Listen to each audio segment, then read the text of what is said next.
আরেকটা বিষয় যেটা আপনারা যখন শেভ করবেন তখন দেখবেন অবশ্যই হেয়ার গ্রোথ বরাবর শেভটা করতে হবে এবং এই শেভিং এর যে ব্লেডটা এটা কখনোই কোনো অবস্থাতে কারোর সাথে শেয়ার করা যাবে না। আপনি যদি কোনো ময়শ্চারাইজিং ক্রিম ব্যবহার নাও করতে চান, যদি একটা ভালো হাইড্রেশন ওয়ালা একটা সানস্ক্রিন ব্যবহার করেন, সেটাও কিন্তু ত্বকের জন্য এনাফ।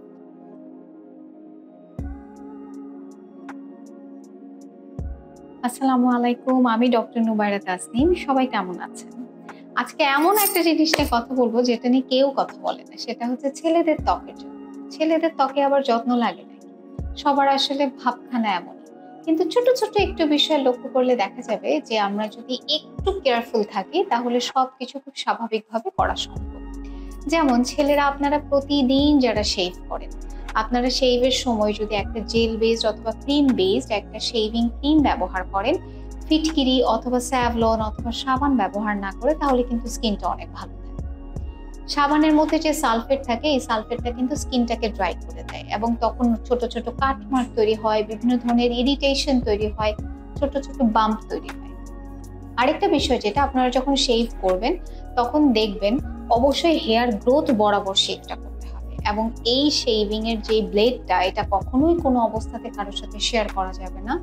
যদি ছোট ছোট কোনো গোটা হয়, যে গোটাটা আপনি দেখছেন আপনি কাটছেন আবার হচ্ছে, ধরে নেবেন এটা ভাইরাল ওয়ার্ডস এবং অবশ্যই তখন আপনি একজন ডার্মাটোলজিস্টের কাছে যাবেন। আরো একটা বিষয় হচ্ছে, আজকাল বাজারে প্রচুর পরিমাণের সকল রেজার পাওয়া যায়। আপনি যে রেজারটা আপনার ত্বকের ধরনের সাথে মেলে আপনার জন্য উপযুক্ত মনে হয়, আপনি সেটাই ব্যবহার করবেন। শেভিং শেষ হয়ে গেল, এরপরে অনেকে যেটা করেন একটা after shave lotion. After shave lotion লাগানোতে কোনো বিপত্তি নেই, কিন্তু সমস্যা হচ্ছে আফটার শেভ লোশনটা যদি অ্যালকোহল বেসড হয় তখন কিন্তু নতুন করে ইরিটেশন তৈরি হবে, ছোট ছোট যেসব কাট মার্ক থাকবে সেই জায়গাগুলো থেকে আবার একটা ইনফ্লামেশন তৈরি হবে।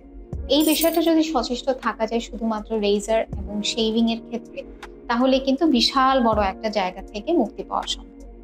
আরো একটা বিষয় আমি বলতে চাই, সেটা হচ্ছে আপনারা যখন বাইরে যাচ্ছেন কিংবা বাইক চালাচ্ছেন তখন অবশ্যই চেষ্টা করবেন একটু সানস্ক্রিন দিতে, এবং সানস্ক্রিনটা যদি ভালো মতো দিতে পারেন তাহলে শেভিং এর পরে আপনি যদি কোনো ময়শ্চারাইজিং ক্রিম ব্যবহার নাও করতে চান, যদি একটা ভালো হাইড্রেশন ওয়ালা একটা সানস্ক্রিন ব্যবহার করেন, সেটাও কিন্তু ত্বকের জন্য এনাফ।